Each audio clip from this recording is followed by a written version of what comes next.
Basically initial আমাদের যে প্ল্যানটা ছিল যে আমরা জানতাম 16 তারিখ খেলা শুরু হবে। স্বাভাবিকভাবে আজকেই সেই দিনটা ছিল। আমরা গত 2 দিন মানে 14 এবং 15 সেভাবেই কিন্তু প্রিপারেশন নিয়েছি। আজকের দিনটা যেহেতু এক্সট্রা একটা দিন পেয়েছি, আমরা পরপর 3 দিন আসলে ওই ট্রেনিংটা করতে চাইনি। স্বাভাবিকভাবে এই ওয়েদারে সেটা করাও টাফ। তো আজকের দিনটা আমাদের ছিল জাস্ট একটু নিজেদের গ্যাদারিং করা এবং সেই সময়টাকে উপভোগ করা, বিকজ আমরা গত 2 দিনই কিন্তু ম্যাচ প্রিপারেশন নিয়ে নিয়েছি। সো আমি বলবো যে আজকের যে বৃষ্টিটা তার আগে আমাদের প্রিপারেশনের কাজ কমপ্লিট করে নিয়েছি। বাকিটা কালকে ম্যাচে ইনশাল্লাহ সেটা প্রতিফলন দেখা যাবে। বৃষ্টি নিয়ে প্রিপারেশন কি? হ্যাঁ, বৃষ্টি তো আর কন্ট্রোলে নেই। বৃষ্টি নিয়ে যখন সিচুয়েশন যেটা হবে সেভাবেই সেটাকে অ্যাডজাস্ট করার চেষ্টা করব। যদি সেটা কাটেল ওভার হয় সেটার সঙ্গে সেভাবে মানিয়ে খেলার চেষ্টা করবো। এবং আমাদের টিমে আমি যেটা বলবো যে আমাদের সব ধরনের প্লেয়ারই রয়েছে। মানে আপনি যদি টেস্ট খেলতে বলেন সেই ধরনের প্লেয়ারও রয়েছে, পাশাপাশি ওয়ানডে T20 যে ধরনের সিচুয়েশনে আসুক। সো প্লেয়াররা মেন্টালি, ফিজিক্যালি এবং টেকনিক্যালি সব জায়গা থেকে রেডি আছে। যেটাই সিচুয়েশন ডিমান্ড করবে সেখানে ডেলিভার করার চেষ্টা করবে। ভাই, টেস্ট টিমের কিছু প্লেয়ার চলে গেছে, এটা কি আসলে আপনাদের মানে এখন কম্বিনেশনে একটু প্রবলেম হবে কিনা? আমি একদমই ওইভাবে চিন্তা করছি না, এই জন্য যে এই প্লেয়াররা যে যাবে এটা কিন্তু দল করার আগে থেকে আমরা জানতাম। মানে আমার জন্য কোনো সারপ্রাইজিং কোনো বিষয় ছিল না বা হঠাৎ করে একটা ঘটনা এরকমটা না। আমরা জানতাম যে আমাদের এই 3 জন প্লেয়ার যারা শান্ত, মমিনুল এবং নাহিদ 3 জন চলে যাবে। তো আমাদের যেহেতু বাজেটের একটা ব্যাপার ছিল, সেখান থেকে বাজেটের সঙ্গে মিলিয়ে কীভাবে ব্যাকআপ এদের 3 জনকে রিপ্লেস করার মতো প্লেয়ার যাদেরকে নেওয়া দরকার আমরা কিন্তু সেভাবে টিমটা গুছিয়ে রেখেছিলাম। সো আমরা খুব বেশি সারপ্রাইজ না, আমরা রেডি টু গো। আমরা সেভাবেই চিন্তা করে রেখেছিলাম এবং নিশ্চিতভাবেই যারা এখন খেলবে তাদের জায়গায় তারাও জানতো যে তাদের অপরচুনিটিটা হয়তো সুপার লিগে যেই তারা পাবে, হয়তো বা সুপার লিগের আগে 1-2টা ম্যাচ হতে পারে, সেটা আমরা জানতাম। বাট তারা এই সময়টা এসে অপরচুনিটি পাবে সেভাবে তারা মেন্টালি এবং তারা সেশনগুলোতে, প্র্যাকটিস সেশনগুলোতে সেভাবে নিজেদের প্রস্তুত করেছিল। সো আমার মনে হয় যে আমাদের জন্য হঠাৎ কোনো ঘটনা না, আমরা সেটার জন্য প্রস্তুত ছিলাম এবং সেভাবে আমরা প্রস্তুতি নিয়েও রেখেছিলাম। ভাই, প্রধান যে দলটা মানে মোহামেডান তাদের আরো বেশি প্লেয়ার, টেস্ট টিমে তার প্লেয়ার বেশি, থেকে একটু মানে চেঞ্জ পাচ্ছেন আপনারা, মানে একটু ওইটা সুবিধা পাচ্ছেন। মানে আপনার তিনজন, তাদের হচ্ছে 4জন 5জন নেই, আর সাথে হচ্ছে আপনারা 2 দলের টপে আছেন এখন। সেই দিক থেকে একটু কি মানে মানে আত্মবিশ্বাসটা বেশি পাচ্ছেন কিনা যে আপনারা এগিয়ে থাকছেন? আর সাথে বৃষ্টির যে কথা বললাম, যে বৃষ্টি হয় খেলা পরিত্যক্ত হয়, এটার বড় কনসার্নটা বিশেষ করে বিকেএসপি ম্যাচগুলোতে। বিকেএসপি একটা যেহেতু মনে হয় বেশি ভার্নারেবল, মানে বেশি ঝুঁকিপূর্ণ, যখন বৃষ্টি হলেই যেটা আপনার লাস্ট ম্যাচে হয়েছে। তো এই জন্য একটু বেশি কনসার্ন কিনা যে বৃষ্টির জন্য ধরে ম্যাচ করে চলতে পারে? আর সাথে ওই দেশের বলতে যে ওদের তো বেশি প্লেয়ার নেই। প্রথমে যদি বৃষ্টির কথা বলি, আসলে আমরা কোনো ম্যাচেই পয়েন্ট হারাতে চাই না, আমরা খেলেই পয়েন্ট অর্জন করতে চাই। মানে এক এক পয়েন্টের পক্ষে আমরা কখনোই না। আমরা প্রথম থেকেই যেহেতু চ্যাম্পিয়নশিপের চিন্তা করে স্বপ্ন নিয়ে শুরু করেছি, সেখানে আমরা প্রতিটা ম্যাচকেই সমানভাবে গুরুত্ব দিয়ে 2 পয়েন্ট নিতে চাই। সো যেটা ওয়েদারের উপর কন্ট্রোল নেই, বাট যদি খেলার অপরচুনিটি আসে সেখান থেকে আমরা 2 পয়েন্ট নেওয়ার জন্য যেভাবে খেলা দরকার সেভাবেই খেলার চেষ্টা করব। আমরা হারালেই তো 2 পয়েন্ট পাবো, এটা তো বেসিক জিনিস। সো অবশ্যই মানে আমরা 2 পয়েন্টের চিন্তা করি, প্রতিটা ম্যাচ খেলার চিন্তা করি। সো বৃষ্টি যদি হয় 1 পয়েন্ট হয়, আমরা আসলে দল হিসেবে খুব একটা খুশি হতে পারবো না। বাট যেটা আমাদের কন্ট্রোলে নেই সেটা নিয়ে আলোচনা আসলে করাও ঠিক হবে না। বাট যদি বৃষ্টি হয়, খেলা যদি মাঠে করায়, যতটুকুই খেলার সুযোগ থাকে যেভাবেই খেলা হয় সেটাকেই বেস্ট ইউজ আমরা করার চেষ্টা করব। আর মোহামেডানের প্লেয়ার কিছু চলে গিয়েছে। এখানে আমি যেটা বলবো, আসলে অপোনেন্ট টিম নিয়ে তো অবশ্যই প্ল্যান থাকে, যে অপোনেন্ট টিমে কারা রয়েছে তাদের কাছে স্ট্র্যাটেজি সাজানো, প্ল্যান করা। সেই প্ল্যানগুলো আমরা আসলে এখনও করা শুরু করিনি, কারণ মোহামেডানে কে গিয়েছে না গিয়েছে এটা আমরা সবাই জানি, মুখে মুখে আমরা আলোচনাও করছি। বাট ওই ম্যাচের দিকে আমরা এখনই তাকাতে চাচ্ছি না। ওটা হয়তো বা সিচুয়েশন যেটা বা যেভাবে শিডিউল হবে তাতে আমাদের মনে হচ্ছে লাস্ট ম্যাচটা হবে। সেই ম্যাচ পর্যন্ত আমাদের যাওয়ার জন্য আরও 4টা ম্যাচ পার করতে হবে। আমরা স্টেপ বাই স্টেপ, যেমন আজকেও মিটিং আমরা যেটা আলোচনা করেছি, আমরা অন্য মাঠ আর অন্য টিমকে চিনি না। এখন আমরা একটা টিমই চিনি, অগ্রণী ব্যাংক, একটা মাঠই চিনি, বিকেএসপি 3 নম্বর মাঠ। সো অন্য কিছুতে আমরা চিন্তা করতে চাই না, চিন্তা করাও ঠিক হবে না মনে হয়। এভাবেই আমরা এগিয়েছি এবং সেভাবে এগিয়ে যাচ্ছি।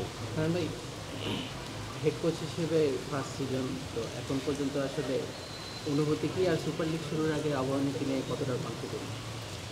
অনুভূতি বলতে, আমি যখন কোচিংয়ে এসেছি, আমি সিলেক্টর থাকা অবস্থায় আপনারা জেনেছেন যে আমি কোচিংয়ে আসছি এবং সেটাও জানার পরপরই আমি আবাহনীতে জয়েন করেছি, সেটাও আপনারা জেনেছেন লিগ শুরুর আগেই।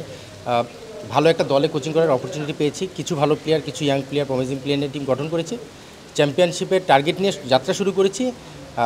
চ্যালেঞ্জটা ছিল, সেই চ্যালেঞ্জটাকে এখন পর্যন্ত পজিটিভভাবেই এগিয়ে নিয়ে যাওয়া সম্ভব হচ্ছে। এবং কোচ হিসেবে আমার কাছে মনে হয় যে আমাদের দলের সবচেয়ে বড় যে স্ট্রেংথ, আমরা একটা দল হিসেবে খেলছি। সেই এনভায়রনমেন্টটা তৈরি করার চ্যালেঞ্জ ছিল, কারণ আপনি দেখবেন সিনিয়র জুনিয়র একটা গ্যাপ রয়েছে এই দলের মধ্যে।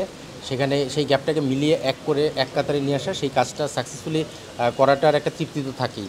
সো দিন শেষে আমার মনে হয় যে এটা আমি খুব উপভোগ করছি এবং কোচিংটা একটা সময় তো আমার স্বপ্নই ছিল। সো সো এই ধরনের টিমে কাজ করা এবং সেই টিমটা যদি দিন শেষে বড় ভালো একটা জায়গায় যে শেষ করা যায়, আমার মনে হয় যে আমার স্বপ্নটা পূরণের দিকে আরেকটু এগিয়ে যাওয়া সম্ভব।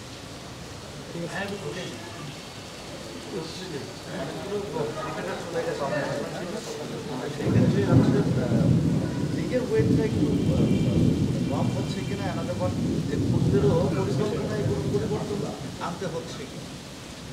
স্বাভাবিকভাবে আমাদের টেস্ট প্লেয়ার 5-15 জন চলে গিয়েছে বিভিন্ন দল থেকে, সেখানে দলগুলোতে কিছুটা প্ল্যানিং চেঞ্জ করতে হচ্ছে, স্ট্র্যাটেজি চেঞ্জ করতে হচ্ছে। আমার দলের যেহেতু 3 জন প্লেয়ার চলে গিয়েছে, তাদের জায়গায় কীভাবে আমরা প্ল্যানটা সাজাবো সেটা একটা প্ল্যান সাজাতে হয়েছে। যেটা আমি বললাম যে আমাদের আগে থেকেই এই প্ল্যানটা করাই ছিল যে আমরা এইভাবে গেলে এইভাবে করে রিপ্লেস করে এইভাবে করে সাজাবো। তো কিছুটা প্ল্যান তো সাজানোই ছিল, তারপরে সময়ের সঙ্গে সঙ্গে তো যখন যেটা ডিমান্ড করে সেটার সঙ্গে আরও প্ল্যান করতে হয়, স্ট্র্যাটেজি সাজাতে হয়, সেটা আমরা সাজিয়েছি। আর আমার মনে হয় যে লিগে impact in a sense national player থাকলে যে আলোড়নটা থাকে সেখানে কিছু পারফর্মার থাকে, ডিফারেন্টভাবে মানুষ দেখে। বাট এবারের লিগটার মজাটা হচ্ছে যারা চলে গিয়েছে তারপরেও কিন্তু একইভাবে আলোড়নটা রয়েছে, বিকজ চ্যাম্পিয়নশিপের একটা ফাইট রয়েছে। আমরা জানি, আমরা যদি যারা সুপার লিগে এসেছে 6টা দল দেখি, কাগজে কলমে যদি আপনি অ্যানালাইসিস করেন, আপনি দেখবেন প্রতিটা দলের জন্যই কিন্তু চ্যাম্পিয়নশিপের সুযোগ রয়েছে। ইভেন 6 নম্বর দল, যারা 6 নম্বর দলে লেজেন্ডস অফ রূপগঞ্জ, তারাও যদি 5টা ম্যাচ জিতে তাদের অপরচুনিটি হতে পারে। সো এই জায়গা থেকে হয়তো লিগের ন্যাশনাল প্লেয়ার চলে যাওয়ার পরেও সেই জায়গায় কিন্তু সেই চার্মটা বা এক্সাইটমেন্টটা এখনও রয়ে গেছে। তো আমি মনে হয় যে এটাই এই লিগের সবচেয়ে বড় প্রাপ্তি, যে চ্যাম্পিয়নশিপের জন্য অনেকগুলো দল ফাইট করছে এবং সুপার লিগটা শেষ পর্যন্ত অপেক্ষা করতে হবে। সেটা হচ্ছে রিশাদের খেলা নিশ্চয়ই দেখার সুযোগ হচ্ছে, 2টা ম্যাচেই 6টা উইকেট পেল। আপনি সিলেক্টর ছিলেন, তাকে খুব কাছ থেকে দেখার সুযোগ হয়েছে।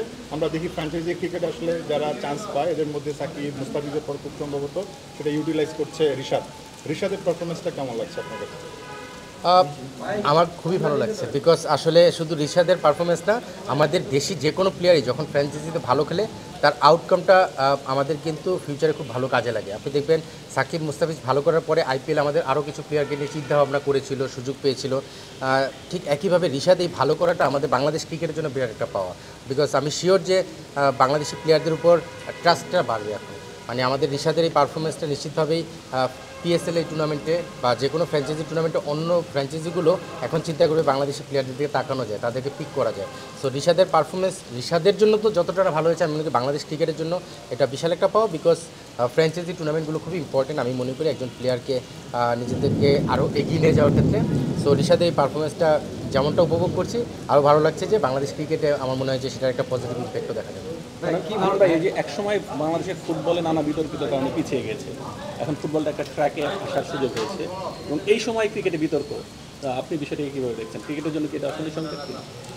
ক্রিকেটে বিতর্ক আমি জানি না আপনি কোন জিনিসটা মিন করছেন। আমার কাছে মানে ফিক্সিং বলেন এবং বোর্ডের যে বিতর্কগুলো বলেন, যে দুদক আসলো, সব কিছু মিলিয়ে আমি বলছি। আমি এইভাবে আসলে চিন্তা করি না, আমি মাঠের খেলাটা নিয়ে থাকতে উপভোগ করি। অ্যাজ এ এক্স ক্রিকেটার আপনি এটাকে কীভাবে দেখছেন? যে কোনো কিছু স্বচ্ছভাবে চলাটা আমরা সবাই আশা করি। আমার মনে হয় যে স্বচ্ছভাবে যদি সব কিছু মানুষের সামনে চলে আসে, সবাই যদি অনেস্টি নিয়ে যার যার কাজটা করে যায়, তাহলে সব কিছু এগিয়ে যাওয়ার ক্ষেত্রে বড় ভূমিকা রাখে।